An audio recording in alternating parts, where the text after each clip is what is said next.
Bonjour et bienvenue dans Avez-vous choisi, le podcast du vendredi qui vous invite à tout choisir dans votre vie. Je suis Oriane Savouré-Lucas, sérielle choisisseuse de ma vie. Dans la vie, j'ai les pieds sur terre, la tête dans les étoiles et je vous propose d'explorer avec curiosité le vaste et intrigant territoire du choix. Cette exploration, je vous y invite à travers des réflexions, des questionnements et des ressources qui m'aident à choisir ma vie, ou encore à travers une conversation que j'ai eue avec une personne que je trouve inspirante dans son rapport au choix.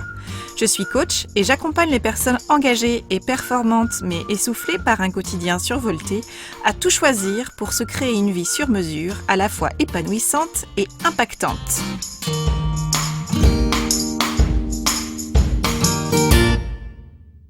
Dans l'épisode précédent, Retirer sa chape de plomb, j'ai commencé d'évoquer la question de la responsabilité que je souhaite développer davantage. C'est en effet une notion centrale dès lors que la question du choix est évoquée.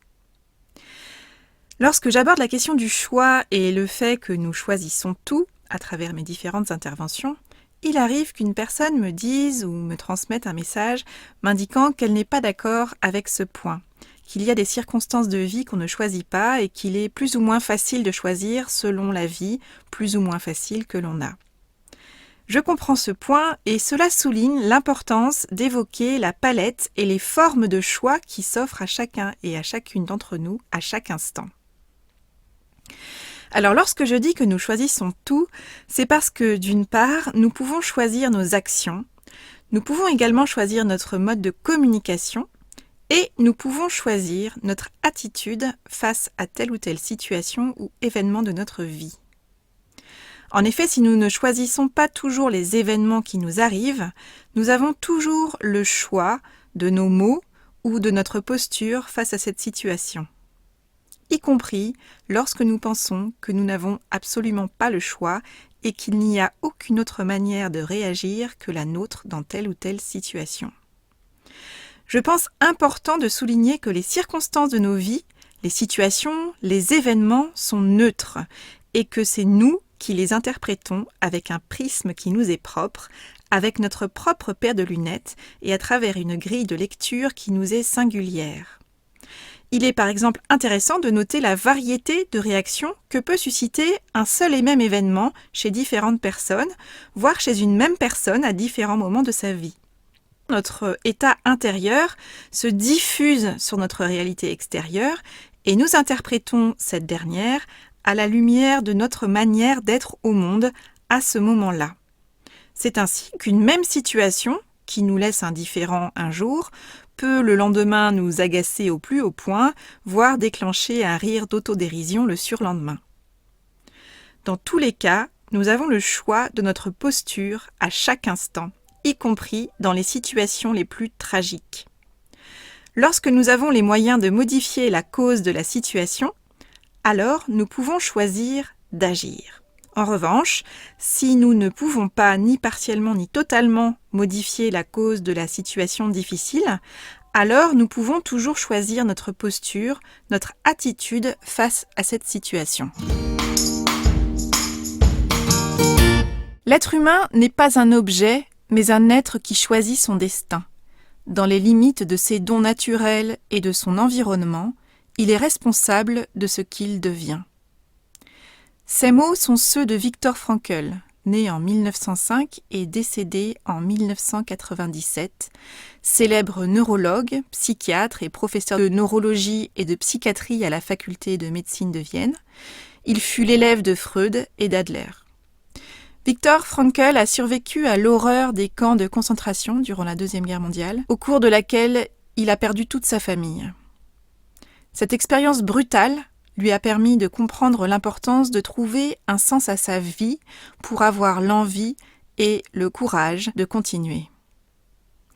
Après la guerre, Viktor Frankl a fondé, en s'appuyant sur son expérience et sur son expertise, une approche psychologique et psychiatrique appelée la logothérapie, ou la thérapie par le sens de la vie.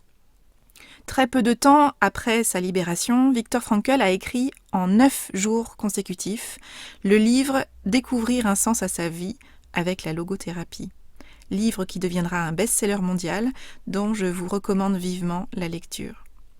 S'il avait envisagé au départ d'écrire ce livre de manière anonyme, en le signant uniquement de son numéro de prisonnier, il le publiera finalement sous son véritable nom, avec l'espoir que ce livre ait l'impact qu'il souhaitait. Incontestablement, à travers ce témoignage et ses leçons de vie qui s'appuient sur son expertise, Viktor Frankl a su métamorphoser sa tragédie personnelle en réflexion puissante sur le sens de la vie. Une des idées clés de son livre, de sa pensée et de sa pratique réside dans l'importance de reconnaître notre liberté et notre responsabilité de choisir notre réaction face à chacune des situations que nous vivons. Viktor Frankl évoque la liberté et la responsabilité de l'homme comme étant les deux faces d'une même pièce.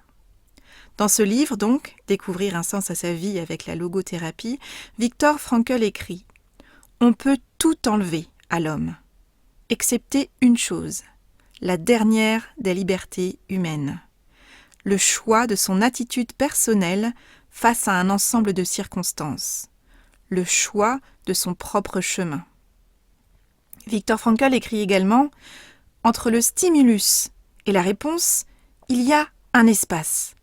Dans cet espace est notre pouvoir de choisir notre réponse. Dans notre réponse réside notre développement et notre liberté. » Chacun et chacune d'entre nous a vécu à plus ou moins grande échelle des événements que nous aurions préféré ne pas avoir à vivre.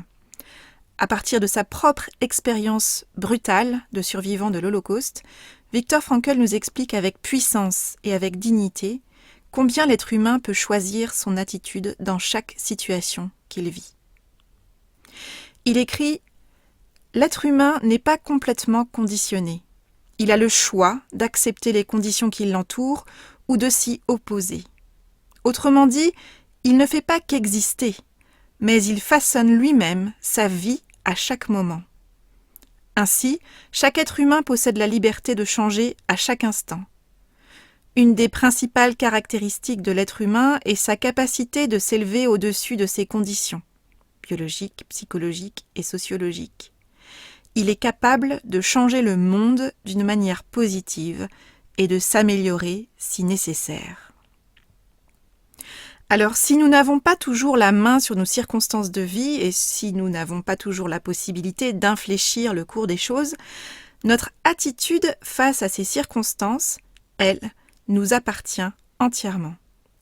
C'est bien à nous qu'il revient de choisir comment nous réagissons aux circonstances de notre vie. Et nous n'en avons pas toujours conscience. Il est peut-être temps de lever le nez de notre guidon et de décoller notre front de la vitre embuée, de prendre un peu de hauteur, de faire un pas de côté. Comment pouvons-nous choisir de nous positionner, non pas pour contester la réalité de nos circonstances de vie, mais pour reprendre la main et ne pas subir doublement la situation que nous vivons? Viktor Frankl écrit « L'importance de la responsabilité se reflète dans ce défi de la logothérapie. Vivre comme si c'était la seconde fois et qu'on s'apprêtait à répéter les mêmes erreurs. Il me semble que rien ne saurait davantage stimuler le sens des responsabilités que cette maxime qui invite d'abord à imaginer que le présent est passé, puis qu'on ne peut pas changer le passé. On se trouve ainsi confronté tant au caractère limité de la vie qu'au caractère irrévocable de ce qu'on fait de sa vie et de soi-même. » Viktor Frankl nous livre un conseil, voire même un impératif. Vivez chaque moment de votre vie comme si vous viviez pour la deuxième fois. Je trouve cette idée précieuse. Vivez chaque moment de votre vie comme si vous viviez pour la deuxième fois. Sous-entendu, en bénéficiant d'une capacité de recul, en vous appuyant sur une expérience vécue. Utilisons notre expérience pour nous positionner et pour faire le choix d'une posture, d'une attitude la plus juste possible, non pas en réaction automatique, mais avec une grande lucidité et une grande conscience de notre attitude. La première étape est donc bien de prendre conscience qu'un événement ne produit pas une réaction unique, mais que l'événement et notre réaction sont bien deux réalités distinctes qu'il convient donc de distinguer et de traiter avec discernement. L'événement ne porte pas en lui la réaction que nous ressentons et que nous exprimons. C'est bien nous qui générons cette réaction. C'est bien nous qui l'avons choisie. Il convient donc de remettre de la lucidité et de la conscience sur le choix de nos attitudes. La force des automatismes et des habitudes nous font parfois penser que nous réagissons ainsi parce que c'est la situation qui génère cette réaction, ou bien parce que nous sommes comme ça et que nous avons toujours été comme ça et que nous réagissons comme ça. Un point, c'est tout. Il est intéressant de mettre un coup de projecteur sur nos propres réactions en prenant conscience qu'il existe toute une palette de réactions possibles que nous ne choisissons pas d'activer dans telle ou telle situation au moment où nous y réagissons. Comprendre que la situation et notre réaction à cette situation sont deux réalités distinctes, c'est pouvoir prendre la mesure de combien ces deux réalités sont totalement collées l'une à l'autre généralement dans notre quotidien. Or, Viktor Frankl souligne l'existence de cet espace de liberté que nous pouvons réinvestir. L'utilisation que nous faisons de cet espace, entre le stimulus d'une part et notre réaction à ce stimulus d'autre part, relève de notre propre responsabilité. Nous pouvons choisir de différer notre réaction pour prendre le temps de choisir notre réaction face à l'événement. Nous n'avons pas besoin de réagir immédiatement, nous avons parfois besoin de marquer un temps. Nous pouvons choisir de remettre de la conscience et de la réflexion dans cet espace de liberté entre l'événement et notre réaction. C'est ce que j'aime appeler l'espace du choix. La vie nous apporte parfois son lot d'épreuves. Nous sommes confrontés à des désillusions, nous essuyons des revers, nous faisons face à des coups du sort. Parfois, nos rêves, nos espoirs, nos joies sont malmenés, voire désintégrés, pulvérisés. Lorsque cela se produit, nous faisons face à une alternative quant à notre posture face à la situation qui nous frappe de plein fouet. La première option est de subir le cours des choses, d'intégrer l'idée que nous sommes prisonniers ou prisonnières des circonstances et qu'il n'y a rien à faire. La seconde option, c'est d'accepter que oui, nous ne pouvons pas changer ce qu'il s'est passé, en effet, et dans le même temps, que nous avons toujours le choix de notre attitude face aux circonstances en question, et le choix du sens qu'on souhaite leur donner, et le choix de la suite que l'on veut impulser. Il ne s'agit pas d'être dans le déni de la difficulté ni de la peine dans laquelle nous pouvons être plongés face à cet imprévu, à cet obstacle, voire à cette horreur qui nous tombe dessus. Mais ne laissons personne nous priver de notre liberté de choisir notre attitude et du sens que nous voulons donner aux accros, aux nids de poules, aux accidents de parcours, voire au chaos qui jalonnent notre vie. Nous avons la liberté et la responsabilité de choisir notre vie à travers nos actions, notre manière d'être au monde, à travers nos mots et nos prises de position. Ce n'est pas toujours aisé, ce n'est pas toujours fluide, mais c'est une intention vers laquelle il est intéressant de tendre. Nous avons le choix de notre attitude et je trouverais dommage de laisser cette part de notre humanité entre les mains d'un ou d'une autre que nous-mêmes, qu'il s'agisse d'une situation du quotidien ou d'un grand tournant ou jalon de notre vie. Et si nous nous entraînions dans chaque situation à muscler notre capacité à choisir l'attitude la plus alignée avec la personne que nous voulons vraiment être. Viktor Frankl écrit « En fin de compte, la personne ne devrait pas demander quelle est sa raison de vivre, mais bien reconnaître que c'est à elle que la question est posée. En un mot, chaque personne fait face à une question que lui pose l'existence, et elle ne peut y répondre qu'en reprenant sa propre vie en main. À nous de choisir notre réaction la plus juste dans chacune des situations qu'il nous est donné de vivre. Prenons nos responsabilités, mobilisons notre habilité à répondre, notre capacité à réagir. Alors, qu'est-ce qui vous ennuie ces temps-ci ? Avez-vous perdu votre travail ? Est-ce que votre relation amoureuse bat de l'aile? Avez-vous été flashé sur la route? Votre conjoint vous a-t-il quitté? Vos enfants vous en font voir de toutes les couleurs ces temps-ci? Vous êtes malade peut-être. Avez-vous perdu un objet auquel vous étiez très attaché? Quelle réaction cette situation a-t-elle tendance à générer pour vous, en vous? Comment pouvez-vous travailler à modifier votre réaction, votre réponse à l'événement, si votre réaction vous fait vous sentir si mal? Je vous invite à prendre conscience de cet espace qui existe entre la circonstance de votre vie et votre réaction à cette circonstance. Bien entendu, ces situations dont on se serait volontiers passé peuvent nous bousculer et déverser une vague de tourments dans notre quotidien, dans notre vie. Et dans le même temps, il est essentiel que nous gardions en tête que notre manière de réagir face aux événements relève bien entièrement de nous. C'est bien nous qui choisissons notre manière de réagir et de nous positionner. Une astuce pour recréer de l'espace entre l'événement et votre réaction à cet événement, pour vous redonner de l'air entre ces deux moments, prenez le temps d'une respiration avant de réagir à l'événement, comme pour marquer et donner corps à l'espace qui existe entre le stimulus d'une part et votre réaction d'autre part.